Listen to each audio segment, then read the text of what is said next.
In the late 90s, it seemed like rock was fading. Boy bands and pop princesses were taking over radio, but a few bands kept the rock flame alive.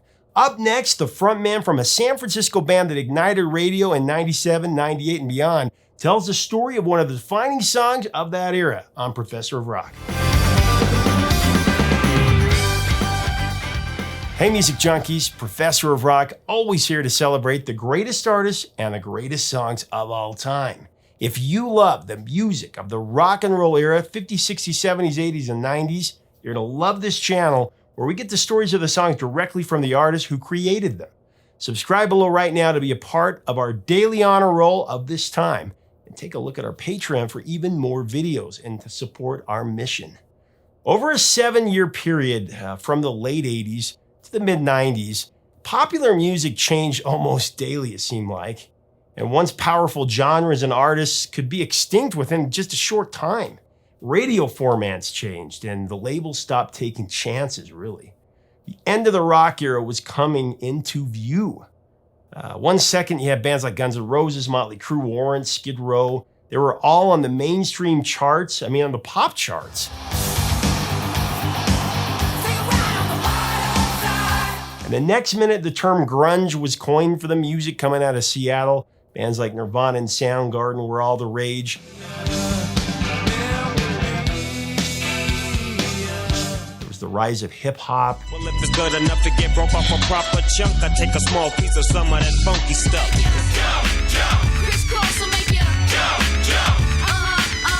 Teen pop, that was upon us. Now, Kurt Cobain sadly passed away in '94. And from there, it seemed like rock and roll changed forever. It was no longer the dominant genre. Fast forward to 1997, a year after Alanis Morissette dominated pop music with Jagged Little Pill.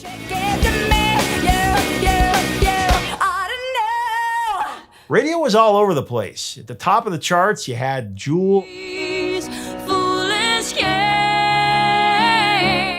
Puff Daddy, Hanson, Backstreet Boys. Leanne Rimes and Spice Girls. I'll tell you what I want, what I really, really want. So tell me what you want, what you really, really want. Rock was on the down low, really.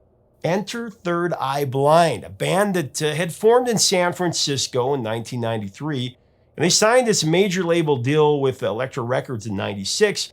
It was later reported as the biggest publishing deal ever given to an unsigned artist.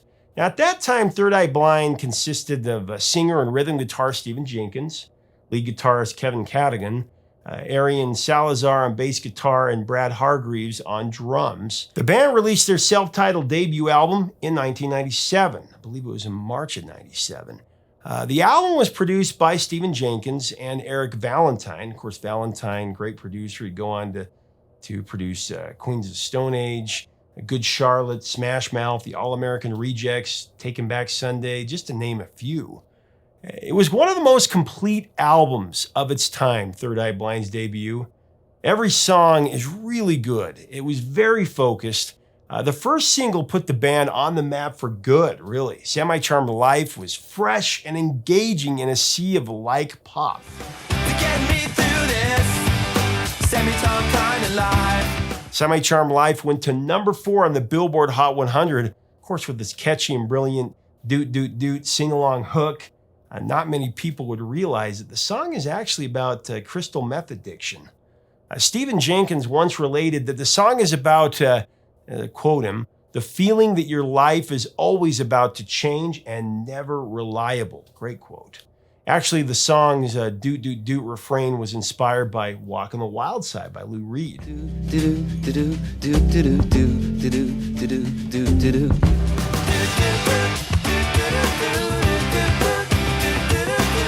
The next song released from the album was Graduate. This song really blew my mind when I bought the album. You know, Jenkins' pounding vocal about standing up to the bullies of life. It's one of those seminal anthems that just inspires and empowers. It's such a great song.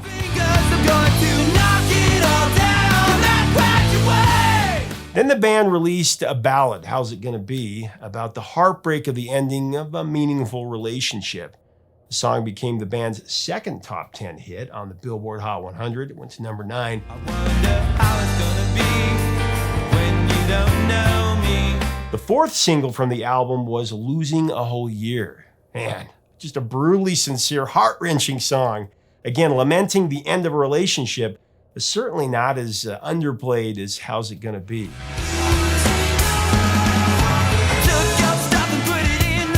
Losing a Whole Year, great song. It was definitely wearing his pain on its sleeve, with Jenkins pouring his whole soul into the lyrics. Might be my favorite song off the album, really. It was a healing outlet for me when I was going through a divorce. Jenkins has a way with words. Now, the last single from the album is one of Third Eye Blind's signature songs, and one of the great songs of the late 90s.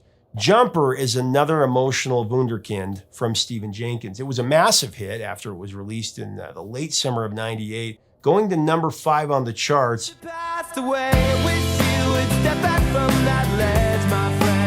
And it really extended the already long run of the album as a beacon of '97 and '98.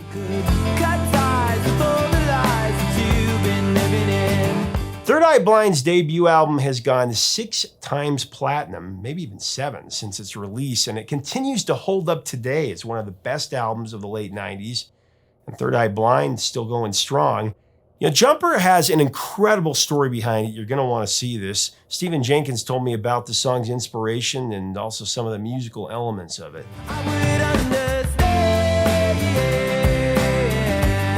So without further ado, we'll show that right now as we go into this interview. I do want to thank our sponsor, Zenni Eyewear. I'm actually wearing my skinny blue pair today. It's Zenni.com. I love it. You can design your own pair based on your style. You go in, you choose the color. There's so many different things you can choose from. Then you add features like blue blocks to protect your eyes from digital blue light that we all come into contact with from our screens. You got to check it out today at Zenni.com. Sometimes we get tired of a song because it's overplayed, but I can tell you right now that once you hear the story of the song from Stephan Jenkins, it'll put a whole new light on this song, and you'll definitely want to rediscover it. It'll mean a lot more. Here's the story of Jumper with Stephan. I wish you would step back from that ledge, my friend. So Jumper, which is a song that has meant so much to so many people. You had talked about that was about hard times growing up, but also a friend of yours who was gay. And friend's friend who was it's a story told to me about a guy in Coronado, which is a Navy town and near San Diego. Huge amounts of homophobia. That was just sort of like par for the course in high schools and so much of the country, and bullying, things like that. So this guy, I'd never met him because he had already jumped off a cliff he jumped off the Coronado Bridge, which was it's like a pretty popular suicide spot. Mm-hmm. And they told me a story, and I wrote the song as a noir, of like, this is what I would say, I wish you'd step back from that ledge, my friend, right? And then there's kind of this description, the angry boy, but too insane. Like this, the interesting thing about playing that song is that it started out kind of as a plea. And now when we play it, it's really sort of an exalted song.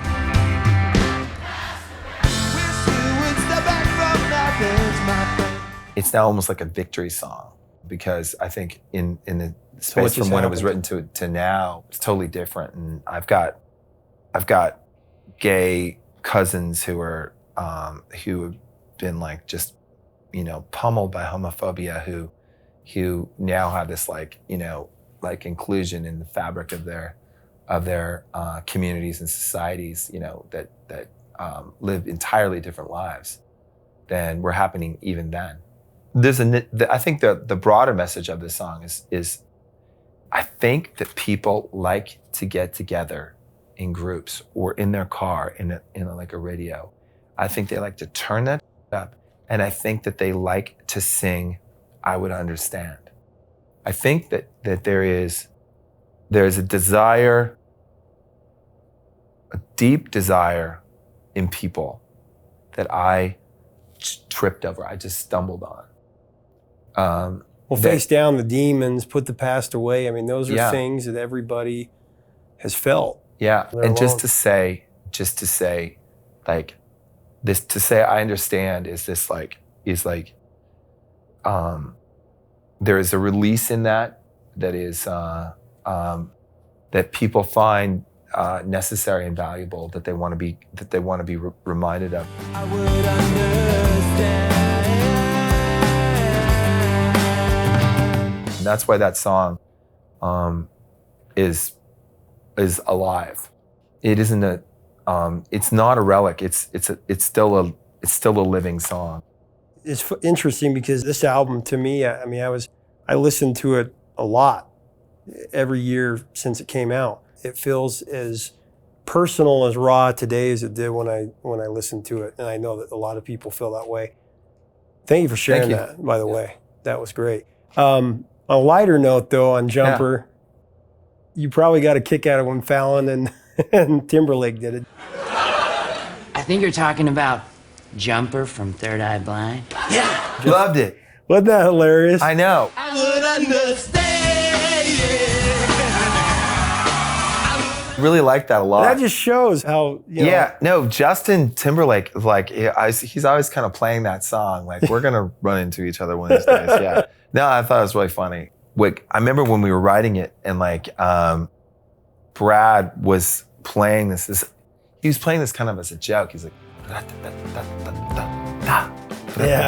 just, I had this song and I'm like, I'm just kind of playing with it. And he says, he's kind of looking at me like, because he's got this like, he's mischievous. He's like, I